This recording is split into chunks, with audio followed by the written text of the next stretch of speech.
যেটা করার ক্ষেত্রে ওই একান্ত মানবতার চেষ্টা কোথায় জনগণ যে দলটা করি সেই দলটাকে কিভাবে শক্তিশালী করা যায়, দুর্বলতার দিকগুলো চিহ্নিত করার পর নেতৃত্বের সামনে তুলে ধরা, যাতে সংশোধনের মাধ্যমে একটা শক্তিশালী সংগঠন এবং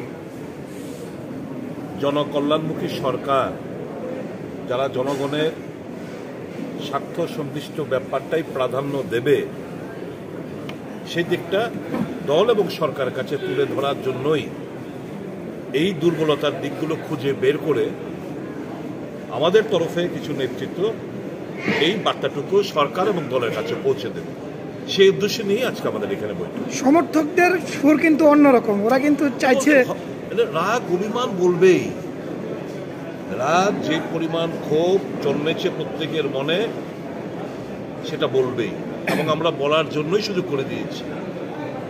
এগুলো তো যাদের শোনার কথা এরা শুনতে চাইছে না বলেই তো আজকে পুরনো কার্যকর্তা আমাদের এখানে দেখুন, এখানে প্রাক্তন দলের সভাপতি থেকে শুরু করে প্রত্যেকজন যারা কথা বলছেন সব পুরনো ভারতীয় জনতা পার্টির নেতৃত্ব।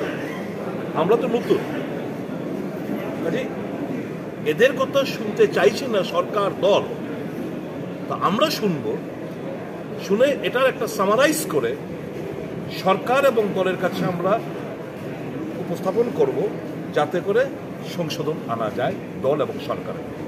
যদি না আসে তাহলে কি আমরা বিশ্বাস নিশ্চয়ই ভুল হতেই পারে, সংশোধন না করাটা অন্যায় এবং পাপ, আমার বিশ্বাস সংশোধনই আনবেই না। আমরা এখানে ভারতীয় জনতা পার্টির, আমি প্রথমে বলেছি, দল এবং সরকারের মধ্যে কিভাবে সংশোধনী আনা যায় তার দোষ ত্রুটিগুলো আলোচনার মাধ্যমে খুঁজে সরকার এবং দলের কাছে আমরা পৌঁছে দেওয়ার লক্ষ্যেই এখানে বসা হয়েছে। কারণ দল এবং সরকার আমাদের দলীয় কর্মীদের কথা শুনতে চাইছে না, এটা আমি দৃঢ়তার সঙ্গে বলছি, অন রেকর্ড। এটা আমরা এখানে তাদেরকে স্কোপ দিয়েছি বলার, মন হালকা করার। এর মধ্যে যদি কেউ উল্টাপাল্টা বক্তব্য রাখবেই, কারণ দীর্ঘদিনের যন্ত্রণা এরা পোষণ করছে, নাথিং রং। আমরা শুনে দিল্লির গোচরে রাজ্য সরকার এবং দলের কাছে আমরা এটা তুলে ধরব। তৃণমূল থেকে বারে বলা হচ্ছে রাজ্যের আইনের শাসন নেই, আপনি মানে সরকার পক্ষের বিধায়ক হিসেবে কি বলেন? এটা দেখি না, আমাদের যারা বক্তারা কি বলে আমরা দেখি না। যদি এর মধ্যে কেউ বলে যে রাজ্যে আইনের শাসন নেই, এটা আমরা তুলে ধরবো দল এবং সরকারের কাছে। বিধায়ক হিসেবে আপনি কি মনে করছেন কি ব্যাপারে? এই যে রাজ্যে যে আইনের শাসন নেই বলছে, না, গণতান্ত্রিক অধিকার, দল করার সমস্ত কিছু অধিকার সকলকে দেওয়া উচিত। এটার মধ্যে যদি কোনো ঘাটতি থাকে, law and order situation improve করার যথেষ্ট স্কোপ রয়েছে। There is no room for satisfaction যে আমার আইন শৃঙ্খলা একদম স্বাভাবিক, এটা কোনো সরকার বলতে পারবে না। এটা ডেভেলপ করার যথেষ্ট স্কোপ রয়েছে। আমি সরকারকে বলবো এই স্কোপটা যেন তারা নেয়, এবং গণতান্ত্রিক অধিকার, হামলা হুজ্জুতি এই জন্য অবিলম্বে বন্ধ করে।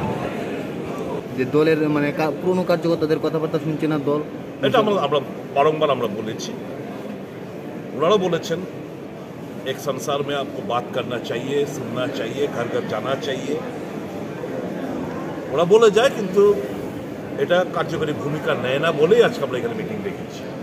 একটা চারদিকে একটা গুঞ্জন চলছে আপনারা নাকি তৃণমূলও জয়েন করছেন, সে বিষয়ে কি কোনো?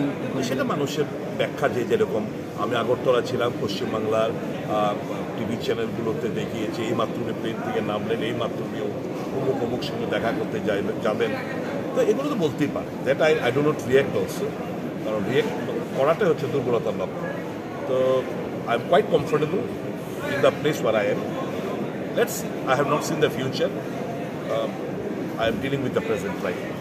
যাদের নিয়ে আজ মিটিং হচ্ছে তারা কি রাজ্যের, সারা রাজ্যের না শুধু আগরতলা শহরে? সারা রাজ্যের থেকে প্রত্যেকটি বিধানসভা কেন্দ্র থেকে 4-5 জন নেতৃত্ব আজকে এখানে এসেছে। নেতৃত্বরা এখানে এসেছেন, কিন্তু কোনো অ্যাকশন নেওয়া হয় নাই।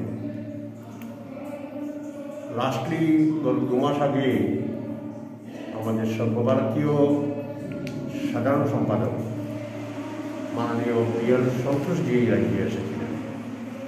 তিনি তারপরে কিছু পজিটিভ এখন নিয়ে দ্বিতীয় রিপোর্টেশন এর পরবর্তী সময়ে কেন বা কি কারণে সেটা হচ্ছে না, ত্রিপুরার সরকার সঙ্গে যে আছে সেগুলো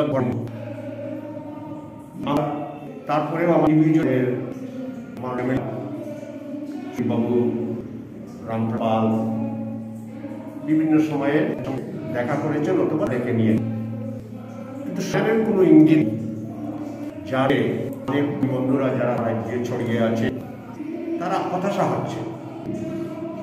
সেই জন্য আমরা তাদের অপিনিয়ন হোয়াট শুড আর নেক্সট এবং অপিনিয়ন ভিত্তি করে আমরা এবং কি হবে আমাদের আজকে জনতাকে ইন্টারনাল এবং এক্সটার্নাল আইনগত এবং বাহিরে আমরা দূর বর্ধের কাছে এবং এই রাজ্যে যেটা মানে চলছে সেটা ভারত গণতন্ত্র নয়। আমরা কেউ জনতার গণতন্ত্র এই রাজ্যে স্বাধীন কথাবার্তা বলতে পারি। কেন্দ্র থেকে যথেষ্ট সাহায্য সহযোগিতা করা হচ্ছে, ইমপ্লিমেন্ট যত দ্রুত হওয়া লাগবে সেইভাবে দুর্নীতি চলে, যেটা আমরা ছিলাম যে আমরা এটা দূর করব। সবচেয়ে কথা হলো যে আমাদের যে এমএলএ আছে, সুযোগ্য এমএলএরা আছে, তারা নিজেদের কাজকে স্বাধীন করতে পারছেন না, বাধাপ্রাপ্ত। আমাদের যে মাননীয় মুখ্যমন্ত্রী তাকে যে পূজা করবে সে তার স্থান, আর তাকে যে পোষণ করে না তার স্থান সেখানে। সুতরাং এইভাবে চলতে পারে না। একক নায়ক ভারতীয় পার্টির সংবিধানে কোনো জায়গাতে লেখা নেই। আমরা কমিটিতে একদম সেশনাল কমিটি আমরা নির্বাচিত। এখন আপনারা করতে পারবেন যে আমরা কত গণতন্ত্রের বিশ্বাস আপনাদের একটু মানে আজকে কি করবেন, আপনারা কি করবেন বিষয়টা সেটা আমাদের আমার সব কর্মী বন্ধুদের মত দিয়ে আমরা তর্জমা করে আমরা ইমিডিয়েটলি একটা স্টেপ নিব। এই রাজ্যের সরকারের সরকার পতন চাই, বিজেপি সরকার পতন নাই। আমরা বিজেপি সরকারের যারা তার পরিবর্তন 2000 সরকারের আগ্রহী আমার আছে। 2023 হয়তো আসবে না, কিন্তু সরকারের হেডে যে যদি পরিবর্তন আমাদের সংগঠনের হেডে যে আছে, সংগঠনের যিনি হেডে তার ভদ্রলোক ভালো মানুষ, তবে সংগঠনকে তার ওটা নেই। এই জন্যই আজকের সভা ডাকা। আজকে তো বাইরের থেকে উচ্চ পর্যায়ের নেতৃত্বরা এসছে, কি আশা করতে পারেন?